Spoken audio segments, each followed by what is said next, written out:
Welcome to Rewilding Love. This season is with a couple on the brink of divorce. This is episode number 2, continuing our introduction of Alicia and Mateo. I may have just made the biggest mistake of my life. I didn't get married to have uncertainties. I always felt like we were really passionate and affectionate and loved each other beyond belief. I mean, We said I love you literally our first date. I love the girl. I know that there's episodes and moments that I'm not in love with. The innate harmony, love, well-being is actually already there. Hunky-dory, I can't believe I just said that. I think We're engaged. I'm gonna get the girl that I want all the time. In any given moment, his vibe just changes, and it's boom, you hate me all of a sudden. feisty she is. I want to be all in. I want nothing more than to have this affectionate, romantic relationship. He's decided that he's got the moral high ground, and she's absolutely batshit crazy. I'm tired of being the only responsible one. I almost feel like I'm the man. The quality of the relationship is actually a quality of the state of mind of the individuals in the relationship. I don't understand where things went wrong. You are listening to Rewilding Love with me, Angus Ross. And me, Rohini Ross. Rewilding Love is a podcast about relationships. We believe that love never disappears completely in relationships. It can always be rewilded. Listen in as we guide a real couple back to their natural state of love. Relax and enjoy the show.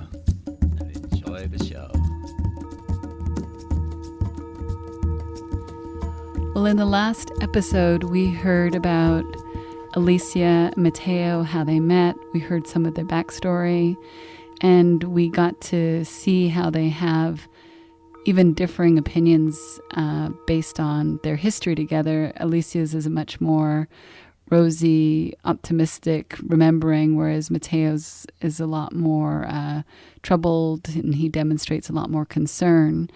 And in this episode, we're looking at more current times, and we're going to find out more about what's going on with them currently in their relationship. The tale of two cities, or the tale of two relationships, as it were. Or one relationship from 2 points of view. That's right.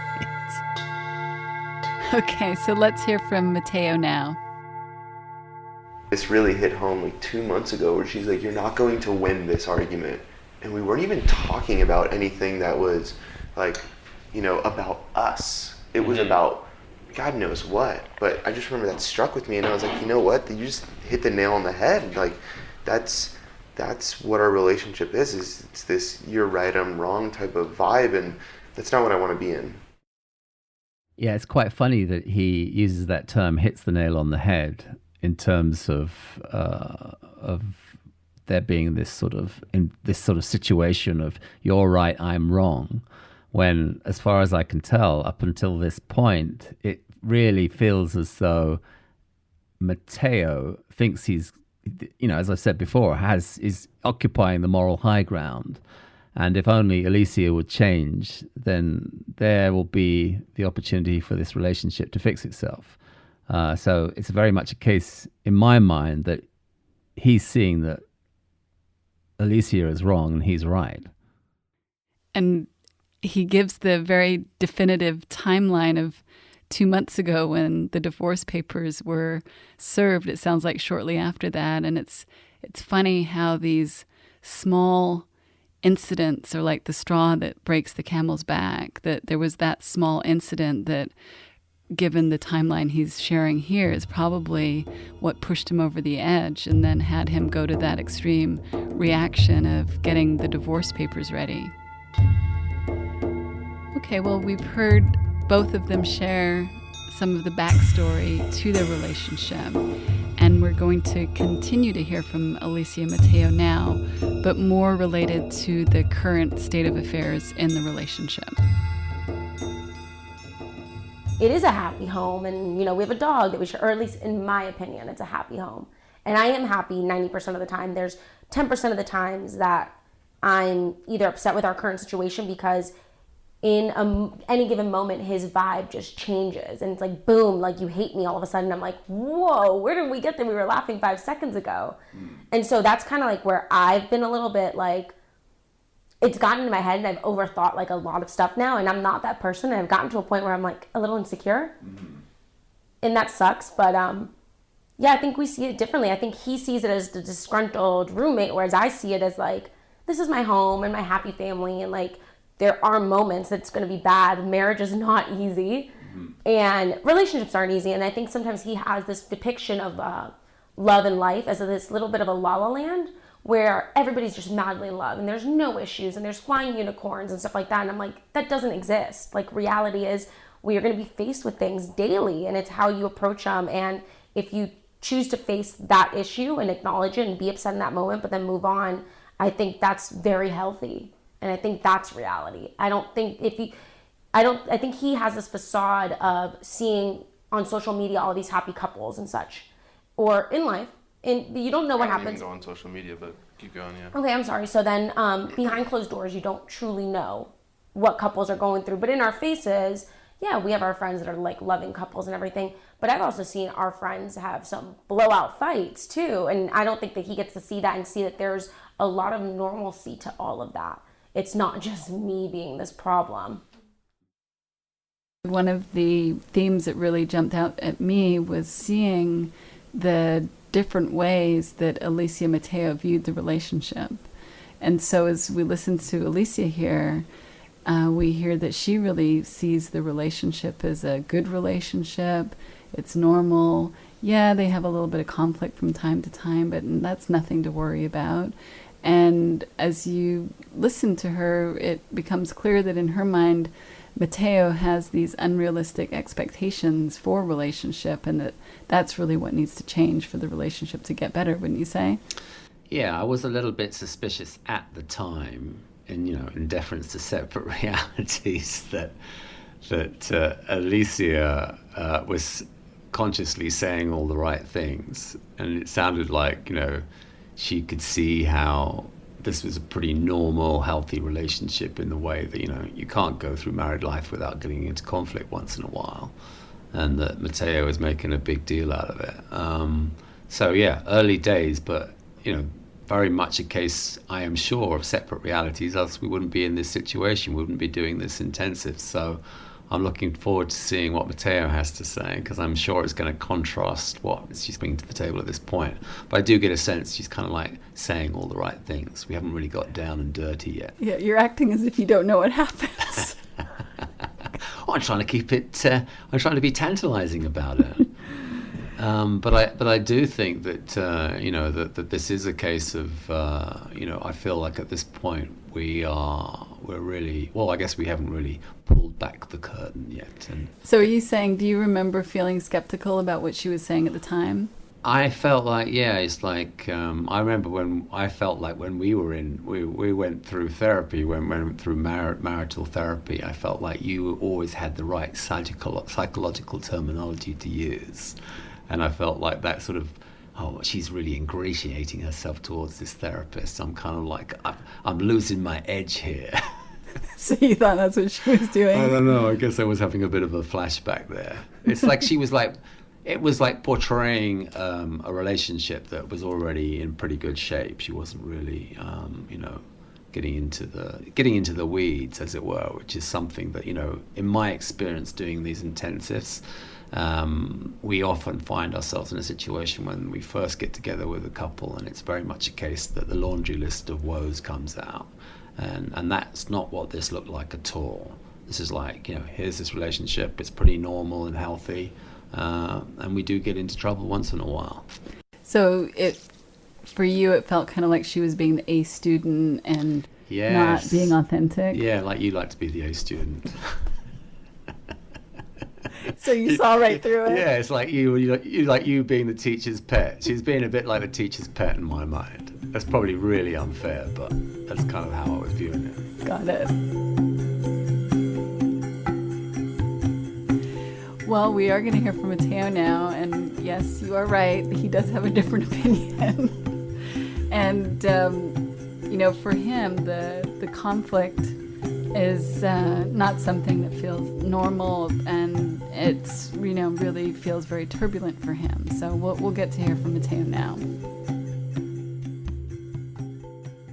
I want to be all in. I want nothing more than to have this affectionate, romantic relationship where, you're with your best friend. I want that, but it seems like a lot of the time it's two friends that get in a fight and can't get over it, and you should spend the day apart, right? That's a lot of our days should be like, hey, we should take a break and spend it apart. So the things that I want aren't really aligning with what's taking place in our relationship, and that's where I feel this confusion and emptiness of like, what am I doing? Like, is it ever going to get better? Yeah, from what you can hear, he sounds pretty discouraged, and then he continues to speak in those terms. I think it's been a culmination of the way that we talk to each other that kind of made it numb, even to the point where it's like, reading cards, birthday cards, Christmas cards, anything like that doesn't mean anything to me, because I know the next day there's going to be something that totally wipes out every word that was in those sentences. Yeah, so listening to Mateo, I get the sense that in his world, his separate reality, that they are very much in a constant state of discord, and that that would definitely not be in alignment with what Alicia shared.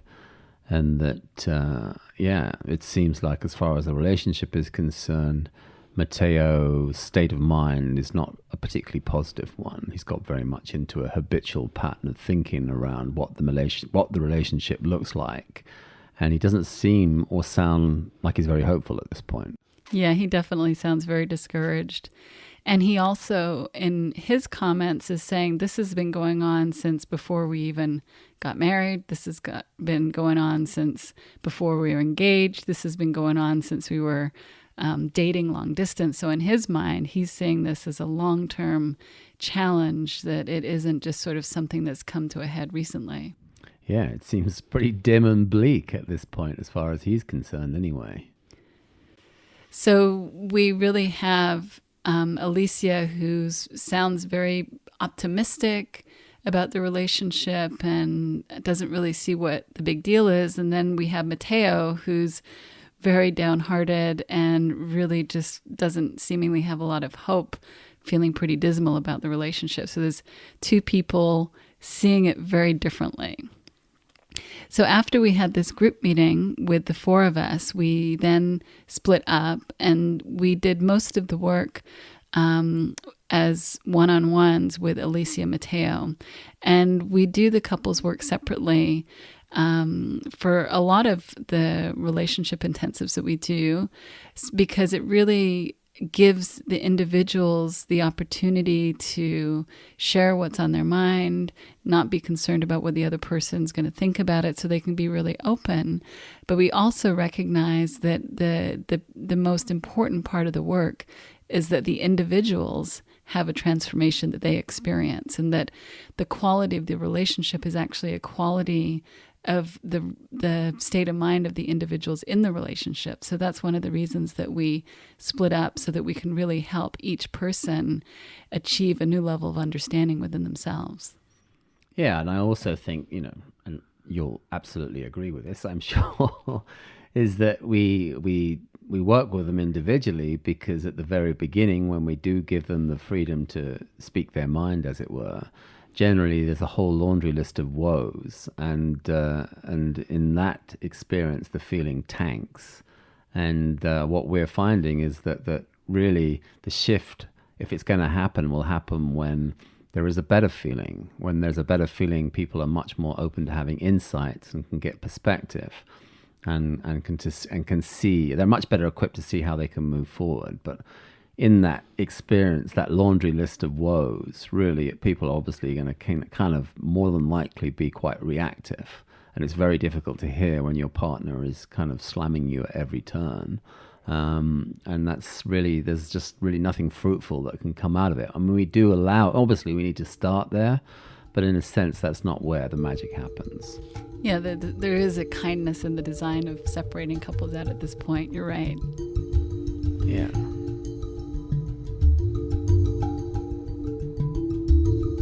So we're going to kick off next then with me meeting with Alicia, and this is going to be our initial meeting where I sit down with her one-on-one, and you're going to hear that she gets pretty emotional about how stressful it's been for her, and she really can't understand how they got to this place in the relationship that she finds herself in right now. Sorry, I'm a little emotional. It's okay. With all It's this. okay to just let it all out. Yeah. It's just been, like, rough with him. Mm-hmm. Like, there's not something that transpired, which is what's the most confusing, because I don't know. Like, usually I'm very type A, so I know I can figure things out, and I can figure out, like, what happened. And so that's why this has thrown me for such a loop, because I'm like, I don't understand where things went wrong. Is there Kleenex? Do you want a Kleenex? There's some over there. I can grab it. Did not want to cry today. No, it's fine. I feel as though it was all of a sudden. Yeah. So just tell me your experience. I feel like it was all of a sudden. I feel like when was this? I feel like the tipping point was in August, when I went back-to-back traveling for 2 events, and then he went to South Dakota for work. And my issue has always been, when I travel, is like that he doesn't care to know where I'm at, or what state I'm in, or what hotel I'm on. Like, and I'm a 5'2" woman, like by myself in a hotel room. I'm and I'm just like alone for an extended period of time in a hotel room, or working long hours, and it's stressful. And when I want to call him and talk to him at the end of the day, it's like quick, like, okay, well, I'm going to watch TV and calm down, and then I'm going to go to bed. And I'm like, 3-minute conversation out of a 24-hour day, and I've been gone for an extended period of time, and like he kind of feels like home to me, so it's like I wanted to like talk to him. And so we started fighting a lot, and a lot of it was because of him not wanting to communicate with me while I was on the road, and me feeling like, you don't know where I'm going, like you don't know what plane I'm on, you don't know any of that, and that's just so hurtful. And I grew up with a family that probably over communicates than what's needed. So you're used to a very different style. Yeah, and I'm used to a lot of passion and love and fights as well. Like my parents, yes, they fought in front of us, but nothing to the point that's like extreme, but also, and my siblings and I fight. Like that's just what it is. But then we, 2 seconds later, kiss and make up. Or when the going gets tough, like I remember in high school, middle school, like me, my brother and sister, we're all 2 years apart. And we went to a school that was like kindergarten through 12th. And I remember like, one day, my sister and I are like in this blow-up fight. I don't even know about what. It could have been like a hair scrunchie, I swear. Something so stupid. And I remember in that moment, someone was picking on her or whatever, and me and my brother just like jumped in on that. And I remember everybody saying like, oh, you don't mess with kids, like, geez. And that's kind of like how I've always viewed, like, because we're so passionate, and when you're passionate, sometimes you don't state things the right way or act the right way accordingly, but I've always just dropped things. Feisty she is.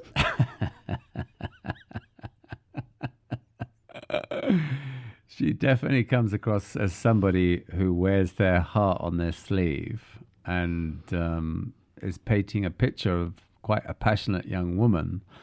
And evidently, from what she shared, Mateo is finding that problematic from time to time. But yeah, nevertheless, I think that she takes great pride in the fact that that's how she's showing up in this world. And obviously, she has a family that perhaps support that kind of behavior, and that it's maybe a little bit jarring for her husband. But time will tell. We'll see. She obviously, as we all do, we all want to connect, but the connection, I don't know if that's being compromised by a level of passion, but that's something that she needs. She feels like that's not being nurtured in a way that's healthy for her. But I'm curious to see where this is going to go in terms of what Mateo is going to have to share on this front. What do you mean about not being nurtured in a way that's healthy for her? I feel like she's wanting to connect, and for whatever reason, it's hard for Mateo to fulfill that need at the level that she's wanting, or whatever expectations that she has around that. It's not being met. Got it. And I suspect that could be maybe something to do with volume control vis-a-vis her level of passion. Got it. That he's perhaps, from what she said, taking things a little too personally, and that's maybe where the disconnection perhaps is coming from. Yeah, well, what we're doing here is we're allowing each of them to share their side. And you're right. From what she's saying, she sees the issue in the relationship as a issue of lack of communication, lack of concern for her, that she's taking very personally. She finds that hurtful. And, it's very clear from this example that she sees her anger as just a healthy part of her passionate nature that isn't a problem for the relationship. She doesn't see that as something that should threaten the relationship. In fact, from the example she gave, it sounds like she has that passionate conflict connected with love and intimacy. And so for her, that's normal. And we're going to hear from Mateo, but it sounds like for him, that's not normal. And Alicia seems to feel like he's just overly sensitive and needs to get over himself and be able to drop it the way that she just drops it and moves on. And she can't understand why he's not able to do that.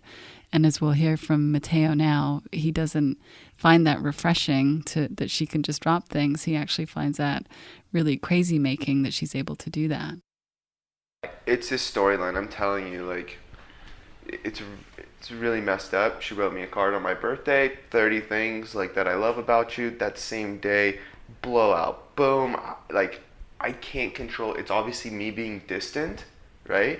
It's causing her to feel this way and create these blowups of, it could be about anything, but I know what the underlying reason is because we don't feel connected as one. We had that blow up and I just laughed the next day, right? Because the next day she wakes up with a clean slate. I don't know. She's like Groundhog's Day every day. It's insane for her. For me, it's not like that. Uh-huh. So wake up the next day and she's feeling all right. And I, just like, hey, you know what? You should probably read that card and think about yesterday how things ended. And she's reading it, she's crying, and she's realizing, right? And she's saying sorry. Well, that happens all the time.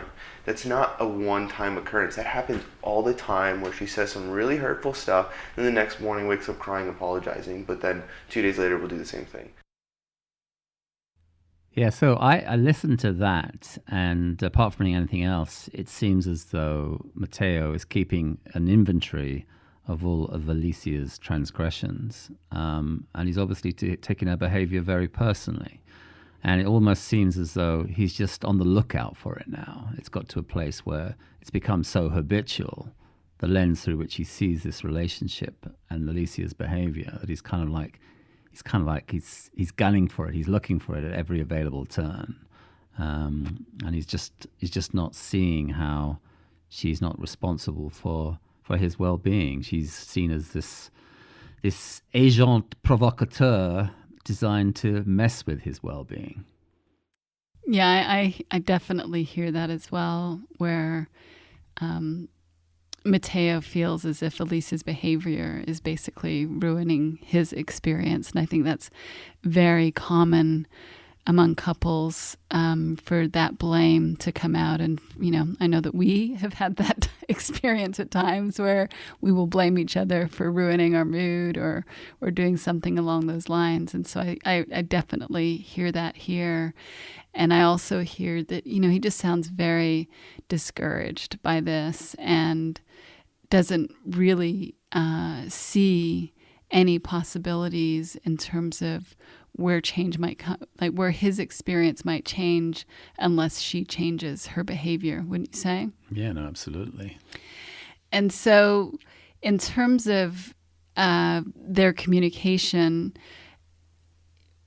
Mateo's really struggling with Alicia's volatility and her ability to get over her volatility. He's not able to drop it as easily. And it's like he's basically holding a grudge, hanging on to resentment. Yes, absolutely. Because for some reason best known to himself, he's decided that he's got the moral high ground and she's absolutely batshit crazy. Well, that's one way that you could say it. I don't think I would say it that way, but I'll let you say that. He does definitely paint a picture of Alicia being pretty unstable. And I think we'll, as we listen to this next section where Mateo shares, it does come through even more clearly there, where he really feels that he's right and she's wrong, that yes, they do see things differently and people live in separate realities, but his reality is the right one and her reality is the wrong, crazy, irrational one. I'm more the realist in every situation I'm in. Okay. I mean, you also got to think of what I do for a living. I do risk analysis, right? Right. And I do extensive background checks, and I approach every situation like people are lying to me. Oh. So, I mean, that's my nature. Okay, so you feel like, so is there a sense that so what Alicia was sharing this morning didn't feel particularly authentic to you, or? Not that it's not authentic. You're just suspicious in some way? No, not suspicious. Just it's my reality is different. Right. Well, all our realities are different, I guess. Right. But I also can acknowledge too when, I mean, I don't know, like if two people aren't getting along, right? I think a reasonable person would be like, hey, we're not getting along. The other person is just, we're getting along, you're just not trying hard enough. And that's the big disconnect. Well, I think with this introduction to Alicia and Mateo, we're starting to be able to put the dots together in terms of how they're each seeing reality and what the differences are. Whereas Mateo is seeing Alicia as irrational and volatile, negative, difficult. Alicia is seeing Mateo as insensitive, unkind, uncaring, distant. And it's just becoming clearer and clearer how they're each seeing things differently and believing what they're seeing to be truth. And we've got this example of this incident that happened right before they came to see us. And each of them in their own sessions shares about that experience. And in hearing them share about it, you get to see more clearly the lens through which they're looking at the relationship through. Yes. They obviously have their very separate realities. And then in their separate realities, the other party is 100% wrong. Well, let's hear from Alicia now. We'll hear her side. I'm tired of being the only responsible one. I almost feel like I'm the man. Yeah, okay. So in the relationship. And like something like yesterday where I've started getting turned off to like just being in love and stuff. Mm-hmm. My girlfriend convinced me like not to be that way and still to buy like a Valentine's Day card because I wasn't going to do it. Mm-hmm. Because like he said, he doesn't want to open cards and this and that. And she told me, she was just like, just do it. You know it's the right thing. This is like the last try. And I was like, fine. I was like, I don't even want to do this, but okay. Mm-hmm.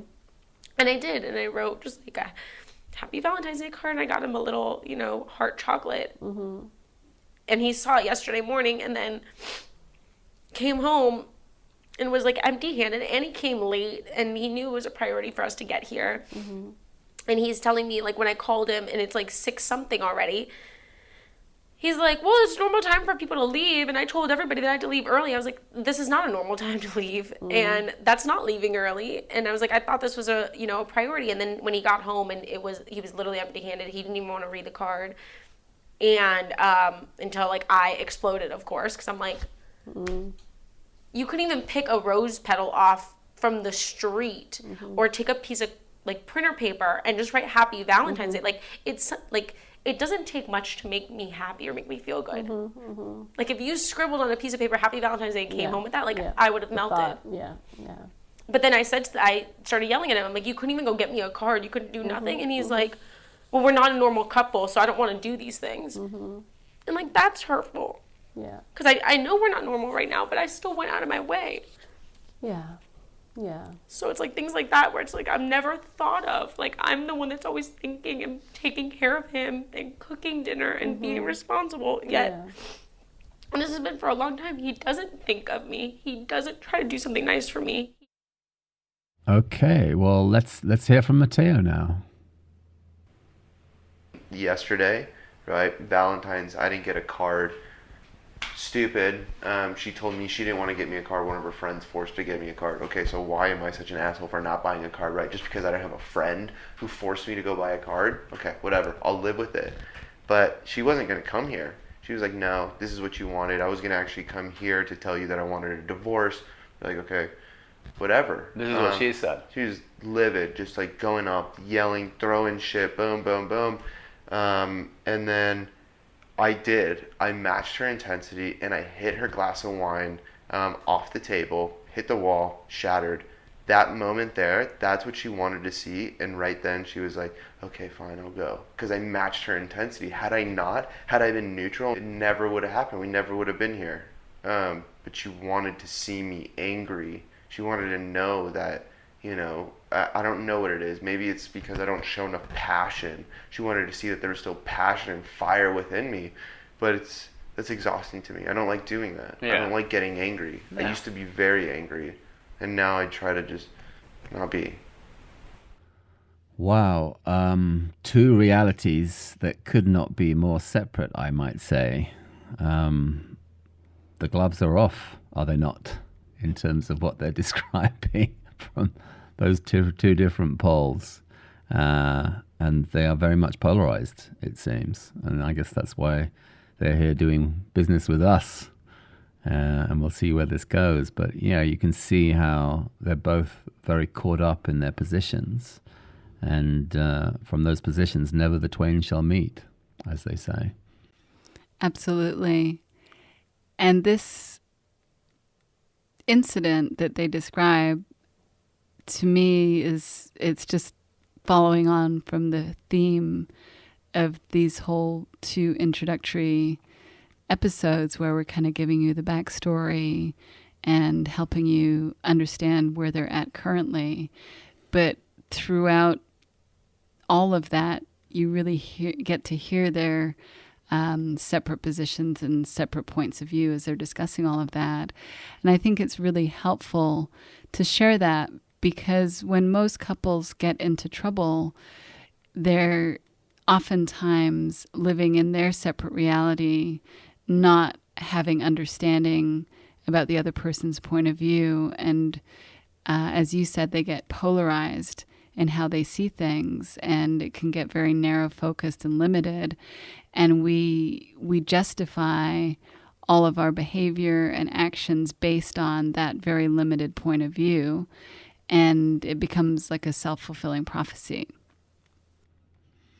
Yeah, I don't know. For me, I'm picking up on that term that you used, narrow focus, because what's interesting to me is that in their sharing, they are obviously getting into a position or mindset or state of mind that's very adversarial and judgmental.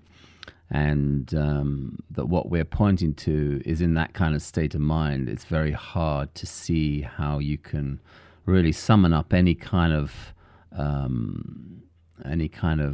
optics that would see the relationship in a positive manner. You know, there's no way that they can even get philosophical. If I guess a couple came to us and they could be philosophical and neutral about where the relationship is not working, that would be a whole different story. But because the relationship is not working, really from this state of mind, that's what we really want to look at. We are trying to point our listeners and also this couple in the direction of them seeing how it's all about state of mind. So they're actually transposing their state of mind onto the relationship, and more importantly on each other. So they're making the other party responsible for how they're feeling inside. And what we're going to attempt to do is flip that round, try and find a way for them to see how there's nothing about what's happening in the external world, and particularly in the context of their relationship, that is affecting their thinking about the relationship. So if we can somehow create a situation of understanding about that very feature, then that's really where we need to look. And that's kind of be, that's going to be where we will take this podcast ultimately. Yeah, we're going to be looking more, in that direction in the next episode. And I also want to kind of highlight what you're saying about judgment and narrow focus. Judgment is another way of noticing that we're getting really narrow focused. And the more we are in judgment of ourselves or of our partner, we can feel that. We can feel the limiting, constricting feeling of being in judgment. And as soon as we're in that state of mind, as you're saying, we're not seeing the full picture. Our thinking is distorted. And when we're more open-minded, open-hearted, that feels very different to us. And we can trust that we're seeing a more well-rounded viewpoint from that internal experience, from that state of mind. And so when we're listening to Alicia and Mateo, we can hear how caught up they've got in their own judgments toward each other, toward themselves even, and they can't see clearly from that space. They're not able to even see themselves clearly. And most importantly, they're disconnected from the deeper aspects of love and compassion and empathy that really are the core qualities of who they are as human beings, who we all are as human beings. And so the more they move into judgment, the more anybody moves into a position of judgment, the further and further away they get from the experience of love and compassion and empathy, which are so crucial to relationships working. Yeah, well said. I think that for me, yes, absolutely. It's this idea of finding a way to become open. I don't know. I like the idea of this narrow focus because you can see how that's very much the antithesis of what it means to be open-minded and perhaps look at the relationship through a different lens. But this particular lens, which is so narrow, is not seeing the full picture. It's just seeing, a picture that is really filled with dismay and heartache. And they can't really see the wood for the trees at this point. That's a good expression. And so we're hoping that as you're listening to them share their experience, that you're taking that into account, that you're recognizing that the version that they're sharing is the version of the moment. It's the version that makes sense to them at this point in time, but it's not the only version. It's not even the only version that they see. It's just the version that they see when they're not feeling very hopeful and discouraged and downhearted. Thank you so much for listening to Rewilding Love.